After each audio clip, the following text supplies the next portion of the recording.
આજથી 10 દિવસ પહેલા રાજકોટની અંદર જે માનવ સર્જિત હત્યાકાંડ થયો એટલે કે જે અગ્નિકાંડ ટીઆરપી ગેમ ઝોન જે છે એમાં જે હત્યાકાંડ થયો એ હત્યાકાંડની અંદર નિષ્પક્ષ તપાસ થાય એના માટે રાજકોટની અંદર અત્યારે અનશન એ કરવામાં આવી રહ્યા છે અને 72 કલાકના જે અનશન છે એ માધ્યમથી અમે સરકારને મેસેજ આપવા માંગીએ છીએ કે જો બીજા જિલ્લાના કહી શકાય કે ધારાસભ્યો એ રાજકોટની અંદર આવી શકતા હોય તો રાજકોટના ધારાસભ્ય ક્યાં છે અને રાજકોટના પૂર્વ મુખ્યમંત્રી એવા આદરણીય વિજયભાઈ રૂપાણી ક્યાં છે?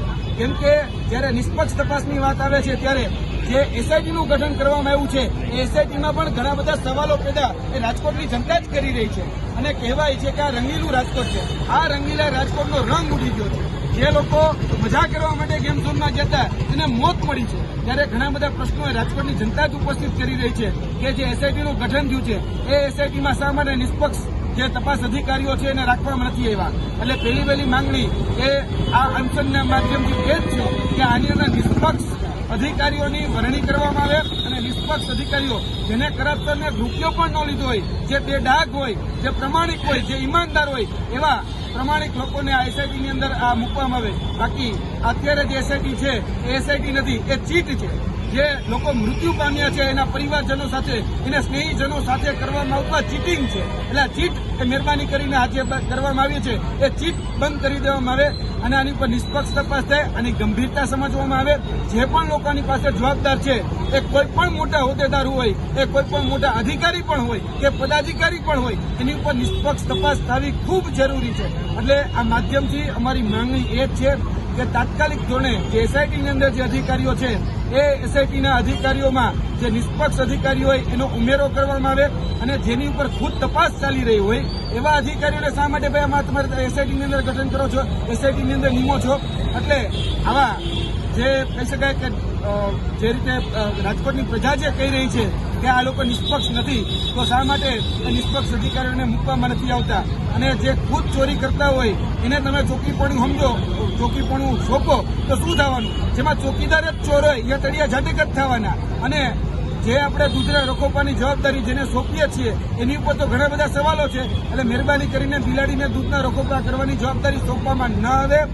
જે પ્રમાણિક છે, જે ઈમાનદાર છે એની પાસે જ આ તપાસ કરવામાં આવે. અને અમારી માંગણી માધ્યમથી, અનશનના માધ્યમથી એ પણ છે કે જે પીડિત છે એ પીડિત પરિવારજનોને પણ આ એસઆઈટીની અંદર એ મૂકવામાં આવે અને પીડિત પરિવારજનો જે છે જેને અત્યારે કહેવામાં આવી રહ્યું કે 4 લાખ કે 5 લાખનું વળતર આપવામાં આવશે, તો અમે એ પણ માંગણી કરીએ છીએ કે 4-5 લાખનું નહીં, ઓછામાં ઓછું 1 કરોડ જેટલું વળતર એમને આપવામાં આવે.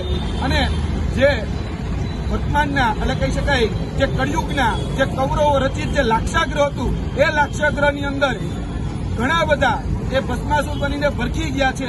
એવા લોકો ઉપર દંડાત્મક અને સજાત્મક કાર્યવાહી થવી જોઈએ. અને તેની સાથે સાથે આ લાક્ષાગ્રહની અંદર જે આંકડો મળી રહ્યો છે એ આંકડો ઘણી બધી વિસંગતતાઓ પેદા કરી રહ્યો છે.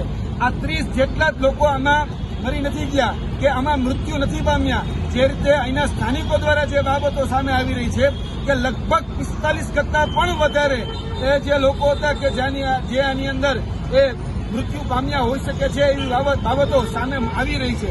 તો શા માટે ભાઈ આંકડા છુપવામાં આવી રહ્યા છે? કોને બચાવવામાં આવી રહ્યા છે? શા માટે ભાઈ તમે જે તે સમયના તત્કાલીન જે રાજકોટ મ્યુનિસિપલ કોર્પોરેશનના જે કમિશનર હોય એને તમે આ એફઆઈઆરમાં નામ નથી નોંધતા? જે પદાધિકારીઓ જે એના માટે જવાબદાર હોય એ પદાધિકારીઓના નામ આમાં લખવામાં નથી આવતા.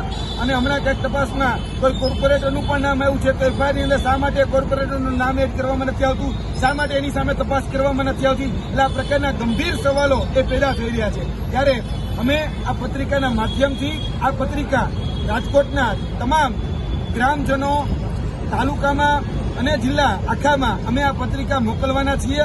અને આ પત્રિકાના માધ્યમથી અમે જે લોકો પીડિત છે ખાસ કરીને એ પીડિતનો પણ સંપર્ક કરીશું અને પીડિતની સાથે જે સ્નેહીજનો છે ખરેખર આમાં ન્યાય માટે જે ઝંખના રાખી રહ્યા છે એને પણ સાથે લઈ અને આગળના દિવસોમાં અમે ચાલવાના છીએ.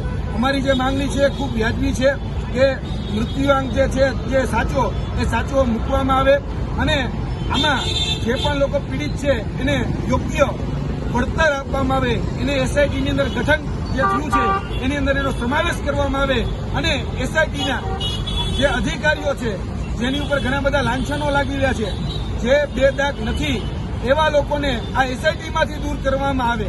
ખાસ કરીને આપણે બધા જ જાણીએ છીએ, થોડા સમય પહેલા બરોડાની અંદર હણીકાંડ થયો, રાજકોટની અંદર લઠ્ઠાકાંડ થયો, નવસારીની અંદર જે કહી શકાય બળાત્કાર થયો ચાલુ ટ્રેનમાં, પછી મોરબીની અંદર બ્રિજ દુર્ઘટના થઈ. ત્યારે પણ એક ચોક્કસ જે સરકારના સૌથી નજીક રહેલા જે અધિકારીઓ હોય એને જે તપાસ સોંપવામાં શા માટે આવે છે એ રાજકોટવાસીઓનો પહેલો પ્રશ્ન છે. એટલે આ પહેલો પ્રશ્ન ઉપર તો તાત્કાલિક એની ઉપર ધ્યાન આપવું જ જોઈએ અને સરકારે પણ એની સ્પષ્ટતા કરવી જોઈએ. દરેક વખતે સરકાર આવીને એમ કઈ જતી રહે છે કે અમે કોઈ ચમરબંધીને છોડીશું ને અમે નિષ્પક્ષ તપાસ કરીશું. તે ચમરબંધી છે ક્યાં? આટલા પેપર ફૂટ્યા, આટલા બ્રિજ ફૂટ્યા, આટલી બધી હોનારતો થઈ, ત્યારે એ ચમરબંધી આજ સુધી ક્યારેય પકડવામાં નથી આવ્યા. એનું આ પરિણામ છે. ભૂતકાળની જે પણ ઘટનાઓ બની એમાંથી બોધપાઠ લેવામાં નથી આવ્યો. આ ભૂતકાળમાં બનેલી ઘટનાઓમાં કોઈ પણ પ્રકારના એક્શન લેવામાં નથી આવ્યા. એને કારણે જ આ બધી ઘટનાઓનું વારે ઘણીએ છાસવારે પુનરાવર્તન થઈ રહ્યું છે. જો આ પુનરાવર્તન અટકાવવું હોય તો આ એસઆઈટી જે ગઠન થયું છે એમાં નિષ્પક્ષ અધિકારીઓ એમાં મૂકવામાં આવે અને એસઆઈટી જે અત્યારે જે છે જે ખરેખર ચીટ છે, બરાબર, આ સીટ નથી, એ ચીટ છે. અને જે વાલ સોયા જેને ગુમાવ્યા છે એની સાથે જે ચીટિંગ કરી રહ્યા છે એમાં ન્યાય પામવા માટે અત્યારે રાજકોટની અંદર અમે અનશન ઉપર બેઠા છીએ. આ 72 કલાકના અનશન છે અને 72 કલાકના અનશન પછી અમારા બીજા પણ અલગ અલગ રચનાત્મક કાર્યક્રમો છે એ આગળ થવાના જ છે અને તેમાં પણ આ રાજકોટવાસીઓ જે છે એ પણ જોડાશે અને તેની સાથે સાથે બીજા જે અન્ય લોકો છે એ પણ જોડાશે.